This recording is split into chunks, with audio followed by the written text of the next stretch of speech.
¿Qué tal, gente? ¿Cómo les va? Bueno, espero que muy bien. Nuevo video de Siciliano en su taller para tener la charlita que tenemos cotidianamente. Un grupo de amigos, un grupo de fanáticos. Nos reunimos acá en mi taller, generalmente un rato antes, un rato después de la cena, para, en fin, intercambiar experiencias, anécdotas. Profesamos el amor a la antigua escuela y por sobre todas las cosas el amor a las herramientas.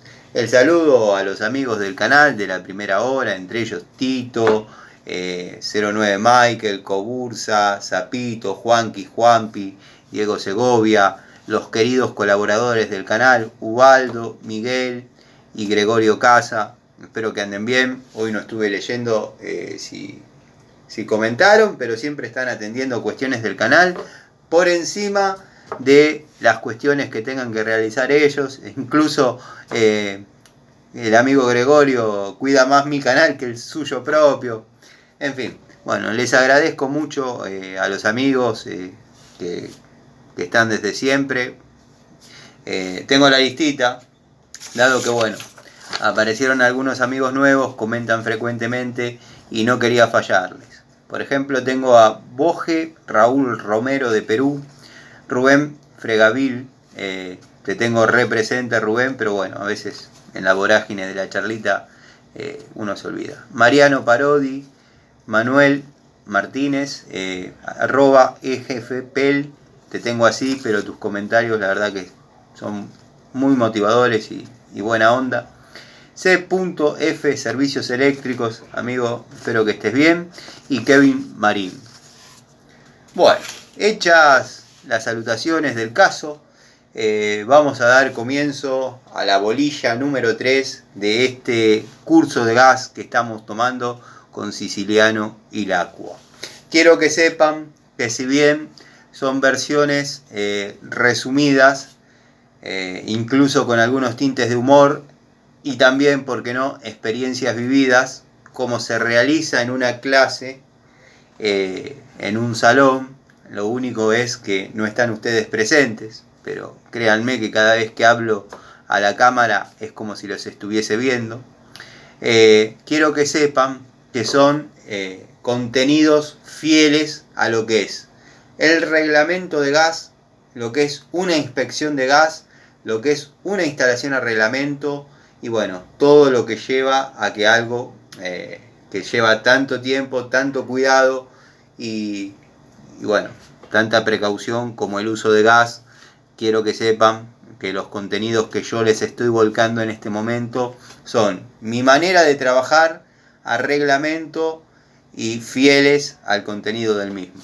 Quería hacer esa aclaración porque si no parece que bueno, son habladurías de monte, y no. Son conceptos quizás resumidos, porque el reglamento tiene 600 páginas, incluso por reglamento indican hasta qué largo tiene que tener la rosca, imagínense. Pero bueno, todo eso más o menos los que estamos en el tema y los amigos que no están en el tema, por ejemplo, un amigo como Ubaldo, que trabajó toda la vida, tiene que hacer una rosca, no va a estar leyendo el reglamento. A lo sumo, si no se orienta visualmente, cuenta de un codo macho hembra la cantidad de hilos de rosca a realizar y la hace perfectamente.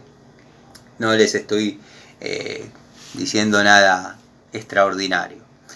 Bueno, hicimos la bolilla 1, hicimos la bolilla 2. Sé que las bolillas en este tema están alteradas, porque bueno, hay determinada preferencia por algunos temas que por sobre otros, como me pasaba a mí cuando alumno y cuando profesor de esta misma materia. Notaba que la clase en un momento decaía, dejaban de venir, después cuando se enteraban, porque no había WhatsApp, no había nada, era boca a boca. Muchos gasistas, muchos amigos del barrio decían, nos anotamos en el curso, sí, vamos todos, qué sé yo. Bueno, venían y a alguno le interesaba verdaderamente. Entonces ese venía y, che, se está tornando aburrido, porque eso de la batería de medidores. Y por ahí se encontraban en el barrio y decían, venite porque ahora se puso lindo, ahora vamos a hablar de cómo se arma la cañería y qué hay que tener en cuenta. Y levantaba de vuelta la concurrencia de alumnos, a eso me refiero.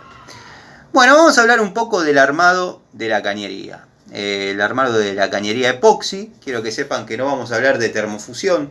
Termofusión lo vamos a tratar en otro capítulo, en otra bolilla, ya más retirada en el tiempo, cosa que me van a crucificar porque están esperando el contenido de termofusión, ya sea en plomería como en gas. El tema gas es más complejo que en plomería.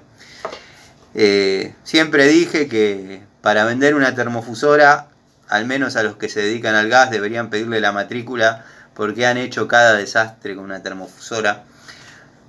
Plomería ni hablar, pero bueno, al menos cerrando la llave de paso no corre peligro nadie, no hay riesgo. Pero bueno, ya tenemos los caños roscados, ya tenemos las canaletas que corresponda realizar, ya estamos en condiciones de empezar el montaje de la cañería. Muy bien, quiero que sepan que se empieza en un único sentido, son pocos los tramos que por ahí pueden girar en forma independiente, o sea, se arranca hacia adelante, se sale generalmente desde el medidor o del caño que va, imaginémonos un pasillo, ese caño tiene que quedar puesto con su rosca correspondiente para después poder seguir hacia el medidor, pero no se puede cambiar el sentido de trabajo, o sea, desde donde se arranca hacia donde se dirige se termina. Yo generalmente arranco del medidor hacia adentro. Están los que prefieren armar primero todo lo que es media, después todo lo que es 3/4, después todo lo que es 1 pulgada. Bueno. Si tenemos la situación de que el caño de servicio atraviesa una entrada para autos, quiero que sepan que más allá que vaya por contrapiso, tenemos que bajar a una profundidad de 60 centímetros. El caño que atraviese la entrada de un auto, ya sea garage o entrada, no me vengan con que, pero yo no tengo auto, te lo tiro en el contrapiso y ya está, si no, acá no tenemos auto. No importa que no tengas auto. No, pero mirá que el garage lo usamos para guardar cosas, no tenemos auto. Necesito que cabes hasta 60 centímetros y me pongas el caño a esa profundidad. Es así. Bueno, van a tener que salir de esa profundidad a la altura deseada porque si no, no habría ningún problema en que sigan trabajando a esa profundidad, pero es un trabajo innecesario. La instalación debe viajar o por contrapiso o por revoque, dentro del revoque, o engrampada. Si la van a engrampar, en el reglamento quizás dice cada 50 centímetros, que le pongan una grampa cada 1 metro con un pequeño pedacito de plástico a modo aislación dieléctrica, está más que perfecto. Yo me tomé esa costumbre cuando son instalaciones engrampadas. Por ejemplo, si estoy trabajando en caño de 3/4, compro grampas media omega de 1 pulgada. En esa diferencia que hay, agarro un caño PVC de 40, lo corto a la mitad y hago pequeñas argollitas que se puedan abrazar al caño y con la grampa lo aprieto. El ancho, la grampa y 5 milímetros más para un lado. O sea, de la grampa 1 centímetro más ancha, envuelven el caño, le ponen la grampita. ¿Tenés algún lugar especial donde poner la grampa?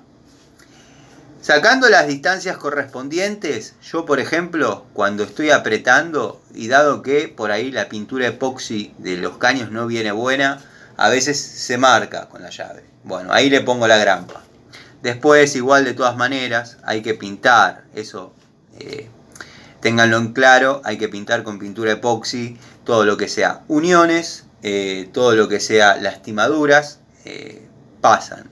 Por más calidad de trabajo que tenga el gasista, cuando uno está trabajando con roscadora, bueno, la mordaza de la roscadora ya le deja ciertas marcas porque trabaja haciendo fuerza.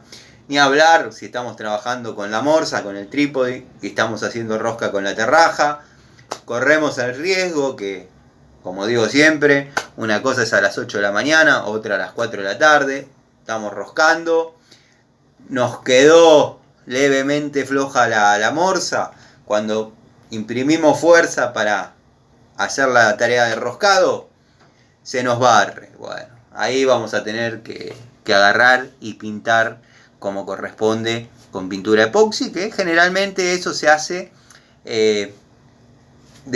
o sea, si bien vamos a tener que pintar, va a ser una condición sine qua non que esa parte esté pintada antes del montaje del caño. O sea, si seca parejo al epoxi. Espero ser claro. Después, lo que tienen que tener en cuenta es que las reducciones de diámetro, que ya vamos a desarrollar la parte de cálculos, la reducción de diámetros no se puede hacer en otro lugar que no sea una T.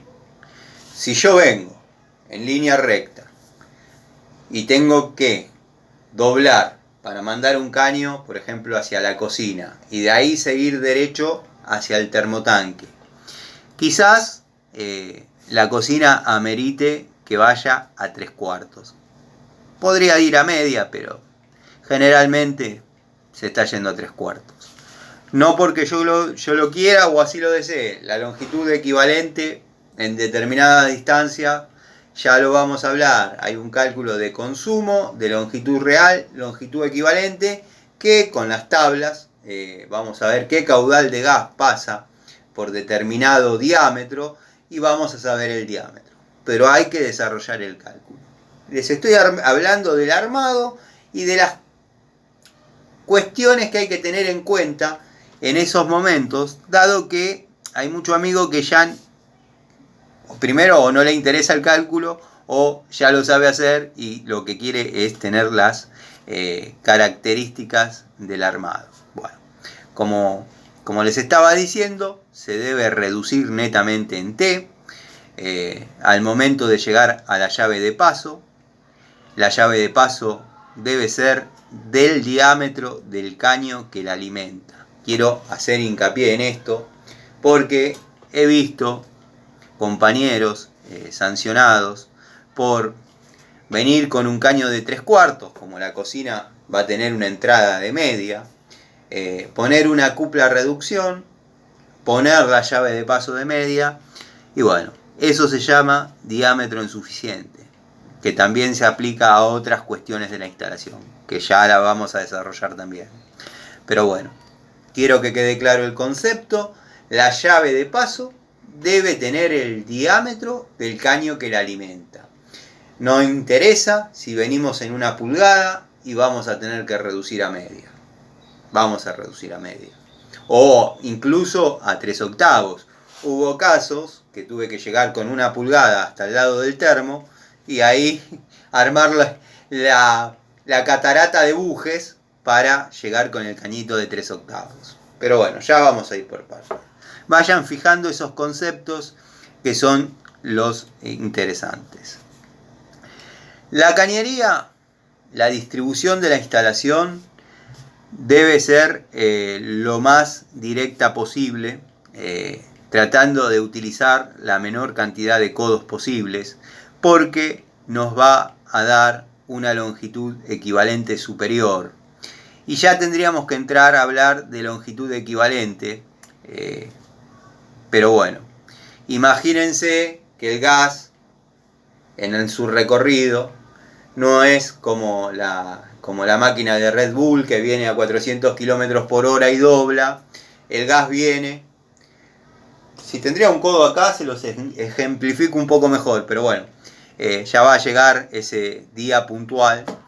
El gas viene a un ritmo de trabajo que es 20 gramos, es prácticamente un soplido. Ustedes lo tapan con una mano y ya está, no hay más pérdida. Pero bueno.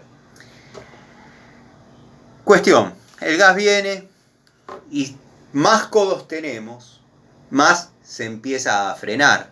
El gas fluye en un sentido, al encontrar la curva tiende a retroceder y una vez que junta presión vuelve hacia adelante. Todo eso pasa en fracciones de segundos.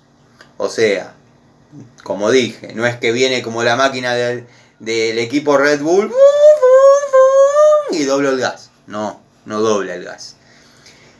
Al poner mayor cantidad de codos, ya sea porque, bueno, el recorrido lo amerita o porque por ahí el cliente no le gusta que el caño se vea por determinado sector y nos hace pegar 4 vueltas a una columna, bueno, ¿qué va a pasar en ese caso, Tano? Más allá de que vamos a renegar como locos para poder apretar y hacer las bisagras y ese tipo de cosas.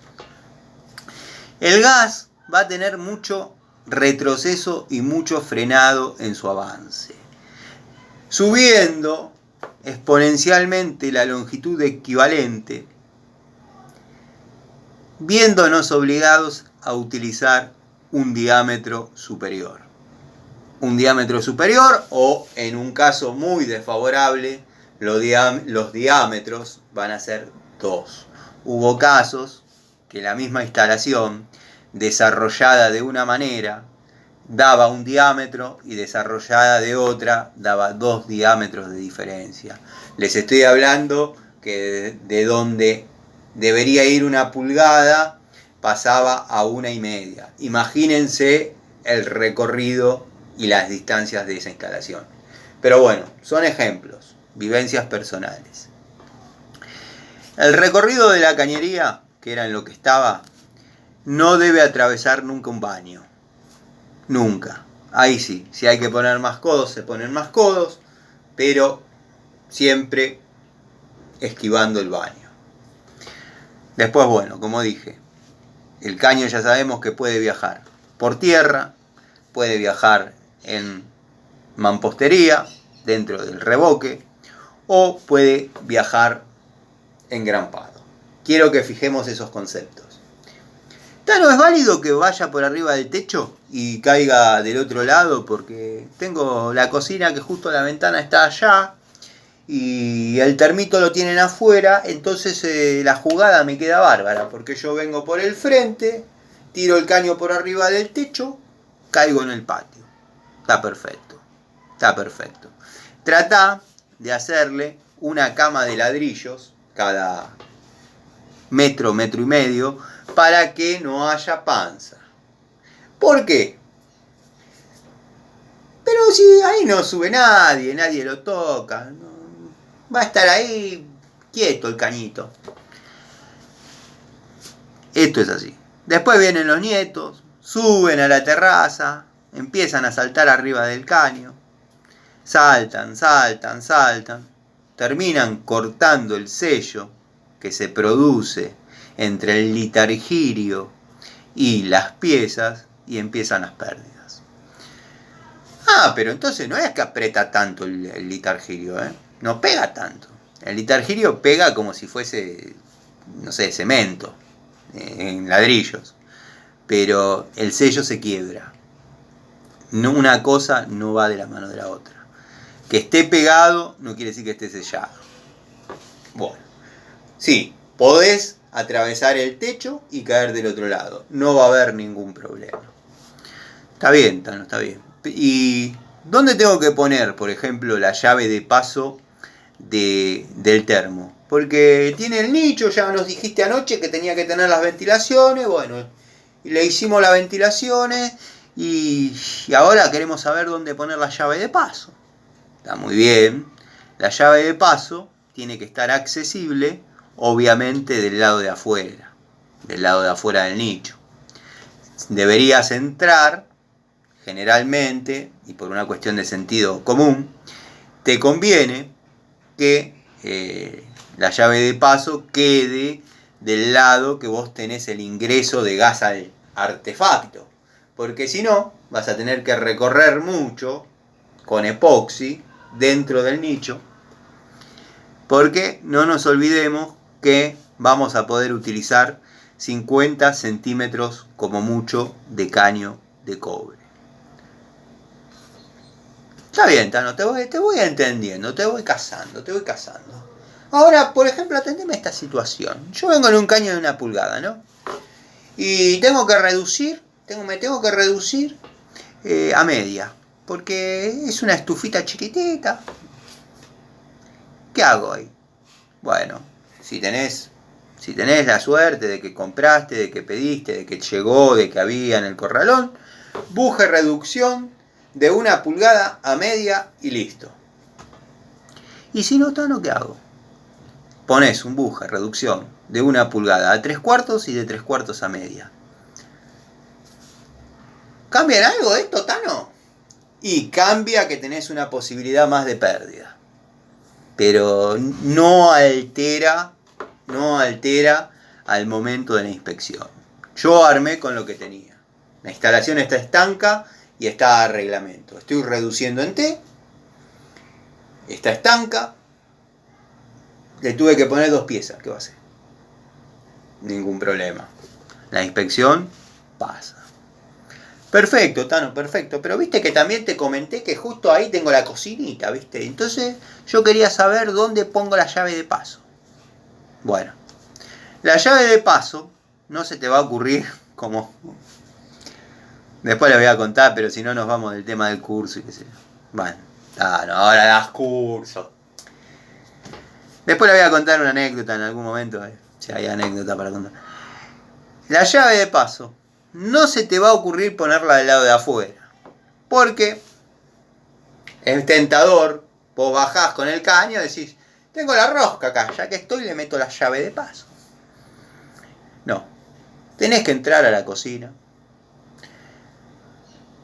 Si querés que se vea, se ve. Si no, hay maniobras que se hacen, que yo he subido algún video de simplemente, o sea, haciendo todo el dibujo por afuera, calando hacia adentro de la pared, agujereando el azulejo, poniendo la llave de paso, saliendo nuevamente, haciendo el dibujo hacia la cocina y ahí quedando en línea con la entrada de gas al artefacto. Bueno, Tano, pero mucha habladuría y no me está diciendo dónde pongo la llave de paso. Bueno, en principio te digo que la llave de paso tiene que estar del lado de adentro. Si la vas a poner sobre la cocina, tiene que estar a más de 40 centímetros del nivel de parrilla. Nivel de parrilla le llamamos a los fierros que van sobre las hornallas, donde apoyamos la olla o la pava para tomar unos mates. Perfecto. ¿Y por qué, Tano, a esa altura? Porque ante la presencia de un problema, no sé, X, a esa altura la llama no te da en el brazo y la podés cerrar. Pero tenés que ser muy minucioso con el tema de la medida. Que preferentemente para mí, y lo uso como norma dentro del reglamento, porque dentro del reglamento uno puede tener escenarios ideales, escenarios desfavorables, escenarios óptimos, escenarios pésimos. ¿Qué contra tiene ponerla ahí? Yo, como dije, opto por no ponerla ahí. Y ya les voy a decir dónde la pongo. La contra es que por menos que cocinemos, por menos que utilicemos las hornallas, el calor siempre es ascendente. ¿Y eso qué hace? Eso hace que la grasa grafitada que tiene en el rovirete la llave de paso se seque. ¿Y qué pasa? Puede pasar que si eso es muy pronunciado, se vea, tendría que haber alcanzado la llama, bueno, ya sería raro. Pero lo que pasa básicamente es que se generan este tipo de caídas de presión que les vengo contando en la instalación esta que estoy haciendo. O podría salir un hilito de llama por ahí, si en algún momento tuviese contacto ese gas. Porque puede pasar, a veces pasa, no sé si les pasó alguna vez, están haciendo un churrasco y al moverlo para darlo vuelta, qué sé yo, como que la grasa se prende, pero una leve llama. Bueno, puede hacer contacto con esa pequeña porción de gas que está saliendo por el eje de la llave de paso y prender. No va a combustionar, no va a explotar, no va a pasar nada. Van a ver una pequeña llamita que se cierra, se abre y desapareció. Muy bien, Tano. Más o menos entendió que hay una posibilidad remota que pase lo que vos decís. ¿Dónde pones la llave? Al costado. ¿Hay alguna altura para eso? No. no hay ninguna altura. Simplemente tenemos que usar el sentido común y pensar que la llave de paso tiene su manija que tiene que girar libremente. O sea, si la pongo a 5 centímetros de la mesada, cuando la quiero cerrar me va a pegar. Ha pasado. Y se soluciona eso. Se soluciona. ¿Cómo se soluciona? Poniendo al revés la manija. O sea, la que iba para abajo, la damos vuelta, la ponemos para arriba. Pero no es que viene para hacer esa maniobra, La estamos forzando, dado que son materiales blandos, a que se clave. Con el tornillo, la apretamos y queda. Los dos, ustedes, yo, menos el cliente que quizás no se dio cuenta, sabemos que está mal. Pongámosle que quede a 15 centímetros del nivel de mesada, dado que va a estar el zócalo, 15 centímetros, 30 centímetros retirado de la cocina, seguís con el caño, bajás, ponés el codo y ahí te conectás con el Dynatécnica, rígido, como vos te guste. Generalmente, cuando es obra nueva y sabemos qué cocina vamos a utilizar, poner el Dynatécnica es como decir, no tenía ganas de medir. ¿Por qué? Obviamente se deja justificado el caño de ingreso al artefacto con el pilar que nosotros estamos armando. Pero bueno, cuando uno viene tirando caño y hay que hacer toda una bisagra en codo, ponemos el Dynatécnica y listo, ya está, le solucionamos la vida a todos. Cuando es un cambio de artefacto, un cambio de cocina, no es raro que ya no coincida. No coincide nunca. No coincide. Sí coincide. Pero notamos que la cocina queda media. No me dejen mentir, a alguno le habrá pasado. Fue, cambió, utilizó los mismos caños, la misma unión doble. Cambió, bla, bla. Y queda como una media ahí que hay que calzarla de abajo para que quede. O sea, en ese caso, en cambio de artefacto, yo le mando Dynatécnica. Queda la cocina perfectamente nivelada, tomamos la precaución de amurarla, como ya hemos hablado en la bolilla anterior, y queda todo perfecto. Bueno, la estufa. ¿Cómo hacemos para llegar a la estufa, Tano? A la estufa vamos a llegar de la misma manera, atravesando ambientes, en lo posible, dormitorios no. No hay un problema si cruza el caño de gas un dormitorio, pero no debería. Las llaves de paso hay que dejarlas a un costado, no abajo. Tengan en cuenta los 50 centímetros de caño de cobre como mucho. Una vez que la instalación está armada, está completamente armada, con litargirio, toda apretada, hicimos la prueba de hermeticidad correspondiente, sabemos que no pierde. Listo, no pierde ni con la llave de paso abierta, ni con la llave de paso cerrada. Pero yo no tengo los artefactos, ¿y ahora cómo hago para hacer esa prueba que vos me decís? Le ponen un tapón, teflón, ponen un tapón. Perfecto. Hacen la prueba de hermeticidad nuevamente con las llaves de paso abiertas. Porque hay una prueba que se llama prueba de desobstrucción, que no se está haciendo en la inspección, que consiste en que se vea que por ahí sale aire, sale gas, porque yo puedo tener una instalación toda podrida, le metí un tapón en el medio y la hermeticidad va a dar 0, olvídense. Bueno, una vez que tienen la hermeticidad como corresponde, se pinta. Se pinta con pintura epoxi. Preparen cantidades chiquitas, porque créanme que se endurece y ya está, se acabó. Cómprense pinceles de los más económicos. Si tienen en el taller, en sus casas, donde sea, pinceles viejos que ya no sirven para nada, guárdenlos para utilizar para esa tarea. ¿Cuánto hay que pintarle, Tano? 10 centímetros antes el accesorio y 10 centímetros después de cada unión. Eso es lo más o menos lógico. Donde se marcó, como dije al principio de la charlita, ahí ya tenía una mano que le dimos previamente. Habíamos dejado los nipples esperando con su pintura para que tome el mismo espesor que el epoxi. Volvemos a pintar donde se haya marcado circunstancialmente en el ajuste. Y quizás también, ¿por qué no? Porque se saltó simplemente en el proceso de roscado. Así que bueno, gente, espero que les haya servido. Ya vamos a desarrollar por qué hay que tener en cuenta determinados diámetros, por qué hay que contar un codo extra, dónde amerita que sea exterior, dónde va encamisado, dado que hay instalaciones encamisadas. La vamos a dejar para otra bolilla. Pero hay instalaciones que si vamos a trabajar en caños de 1 pulgada, hay que poner un caño de 2 pulgadas por donde viaje el de 1 pulgada. Obviamente, sin los accesorios. Estamos hablando de tramos rectos. Pero eso después ya se los voy a explicar. Podría ser como hacía con los chicos. Les dejo la duda y en la próxima, no vamos a decir clase, porque sería soberbia. En la próxima charlita, ustedes, cuando yo les doy la devolución, me dicen si estaban en lo correcto.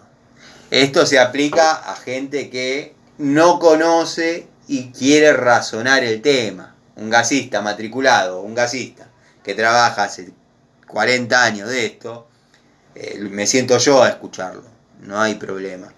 De hecho, han venido a ver el curso gasistas con 30 años de oficio, que créanme que cada recreo, había un recreo de 40 minutos, donde bueno, qué sé yo, por ahí los profesores que tenían más afinidad se vinculaban entre ellos, yo me quedaba hablando con esta gente.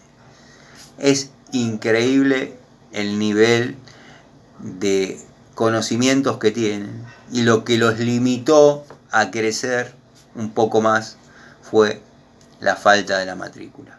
Terminaban siempre trabajando para un matriculado que, bueno, viene, mira, firma, está al momento de la inspección y se va. Que eso también está prohibido. Lo hacemos todos, vamos a ser honestos. Todos tenemos instalaciones que se están desarrollando sin nuestra supervisión, sin un montón de cosas, pero al momento de pedir inspección hay que ponerse a mirar con una lupa cada una de las cosas, cada una de las ventilaciones